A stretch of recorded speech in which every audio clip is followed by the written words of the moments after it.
Hey everyone, Andy Raffel from eTeknix.com, and I have got a whole explosion of things going on right now. So as you can probably see, because you can't actually miss it, I've got the huge, illustrious, gigantic, enormous, whatever you want to call it, Corsair Obsidian 1000D. We're one of the very few people across the world who have actually got this, and the whole plan behind this was to do something a little bit special with it. So anyone who's actually looked into this and has kind of followed any coverage from CES and Computex when it was Project Slate, I think it was, will know kind of what you can actually do with it. So firstly, you can actually fit two systems inside, one full-size ATX and then one mini ITX on top of the power supply for the first system. There's room in the back for a second power supply, and there's a huge host of things you can do in terms of custom loop cooling. So that's kind of the direction that we're actually going to be going down. So straight away, on the top of the chassis, if I actually remove this little guard, it allows me to move this down, and as you can see, we can actually take parts of it out specifically for custom loop cooling. So as you can see here, we have room for two 480mm radiators. So we're actually going to go push-pull configuration on there. Up the top, you can see that there is room for different size radiators, but you can actually take this whole plate out and exchange it for different ones. So what we're actually going to do is we're going to take it from the typical where it has space for three 140mm, and we're going to put in one of the brackets that takes 120mm instead, and we're going to be using probably two 360mm radiators, one here and one here, and it's really nice the fact that they slide in and out. So when it came to obviously wanting to do this build, we had to think about the components we were going to be using. So motherboard wise, as you can see, we have the ASRock X299 Taichi XE, purely because it's actually just a batshit crazy motherboard. Has so many features, it's just going to be completely unreal. To coincide with that, we're going to be pairing it up with the i9-7980 XE, because if you're going to go big, you might as well go big or go home. Coupled with that, we thought, well, we'll go with a 1080 Ti. So probably can't actually see it because of these huge boxes here, but we have the Gigabyte Aorus GTX 1080 Ti Extreme. So basically one of the top graphics cards on the market at the moment until NVIDIA or AMD release something bigger and better.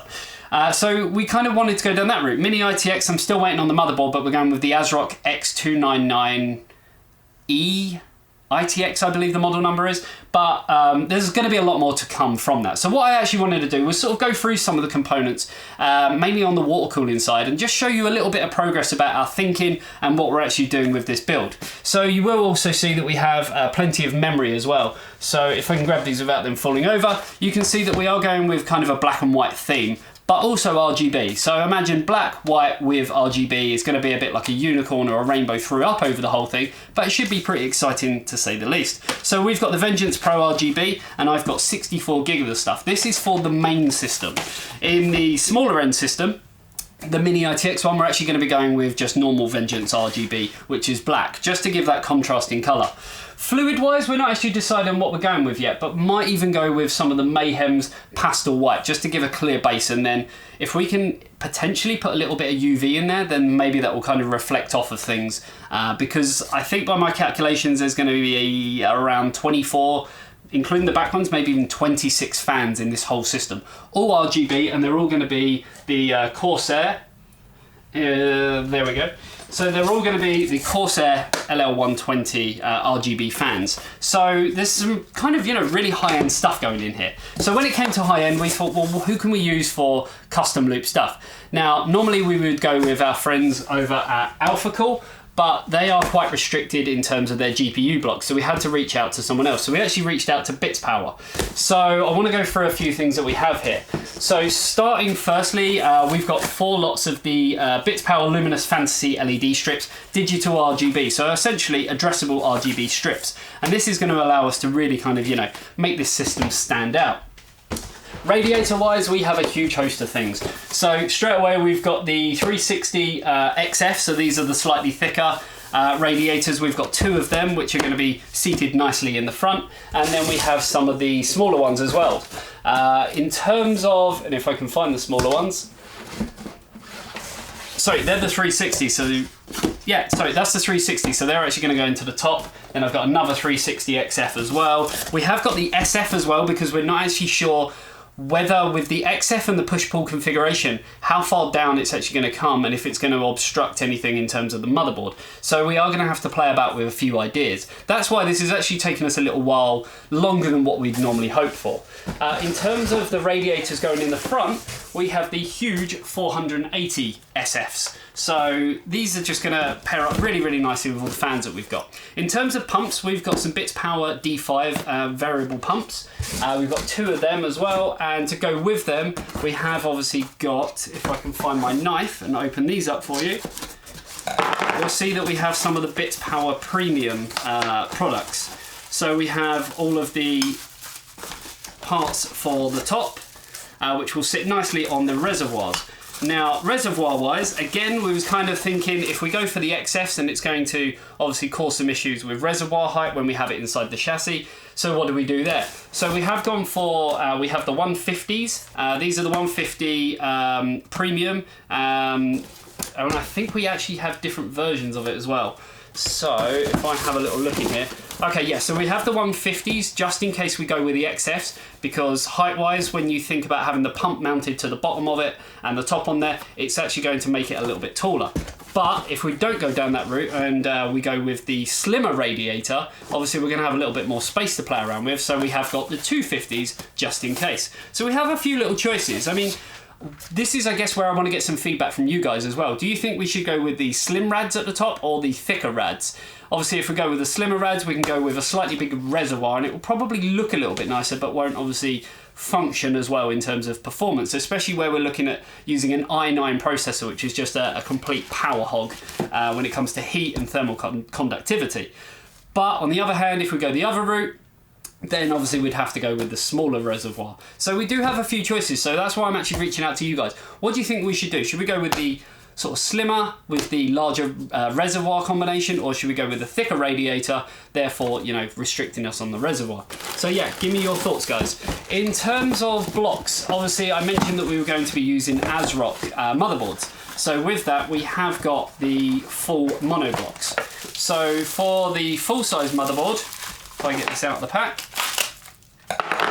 you can see that we have the X299, sorry, this is for the eTeknix. So this is the X299 eTeknix. So this is going to be for our small motherboard.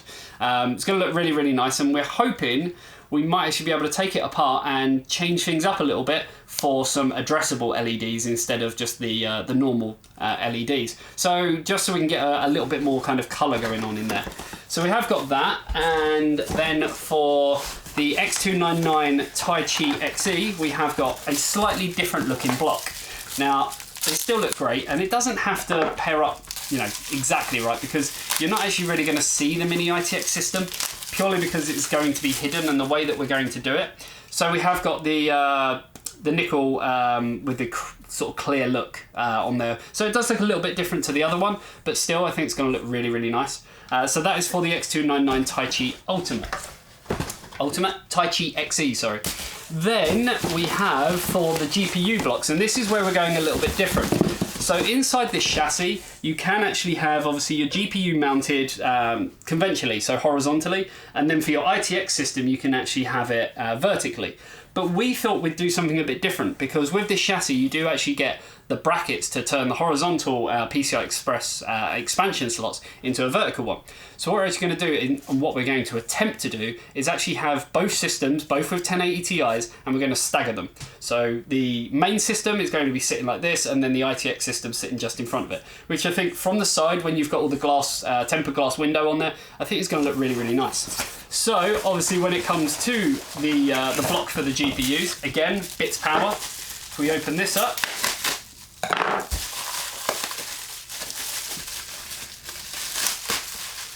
you'll see that we have this lovely clear looking block as well. So we've got 2 of these because we have got 2 GTX 1080 Ti's. We was thinking, okay, maybe going for 2 cards in the main system and then something a little bit lesser in the other, but we thought we might as well just do a 1080 Ti in both systems. So again, this is going to look really nice, and hopefully we might be able to change out the LEDs in there for addressable, again, just so it looks a little bit nicer.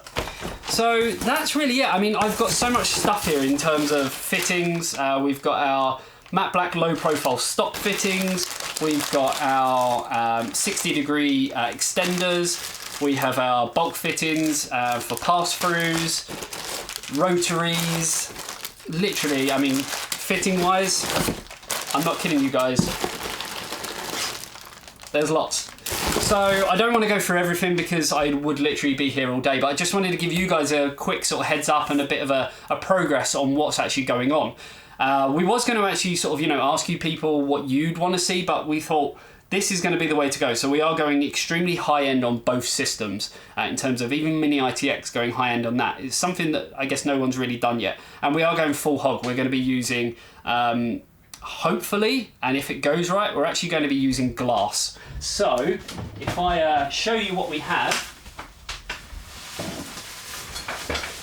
So this was courtesy of Mick at Mayhem, so thank you very much to him. And thank you to all the guys, including Bitspower, Corsair for sorting out all the other bits and bobs, ASRock, and also, before I show you the glass, I would like to show you this. So as far as I know, this is the only brand on the market who currently have it. So XSPC, who also make water cooling custom loop gear, sent us out this little hub. Now it may not look like much, but this is so pivotal to basically the whole system in terms of it has addressable headers on it.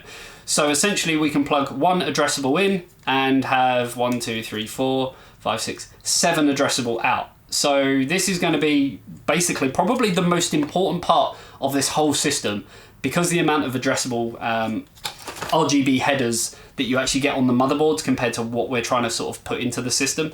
So yeah, but like I was saying, glass wise, we've got our right angle 90 degrees. So we're hoping that we're going to be able to cut these down and put it inside this system. And it's just going to look a lot better than PETG or acrylic. So that is kind of our whole thinking. Let us know what you think in the comments section below. Is this the sort of route that you'd go down? Would you go with a whole Intel, Nvidia, or would you rather see something like Threadripper with AMD on the Mini ITX system, you know, with like a 2200G? Maybe you could have like your kind of extreme gaming editing system and then something for streaming.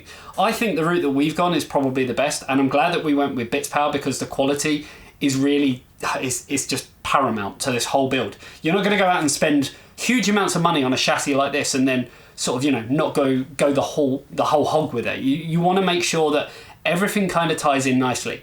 And storage wise, we're currently in talks with Western Digital about literally filling this whole system up with hard drives, NVMe drives and so forth. And we're actually hoping because of that, this whole system is going to be worth more than £10,000. It's going to be extremely crazy. I'm looking forward to it. On the same hand, it's going to be a lot of work. But wish me luck, guys. Let us know in the comments section if you think we're going down the right route with this and what you want to see from this build. Other than that, you guys know what to do. Hit that like button, comment below, and I'll see you in the next video. See you later.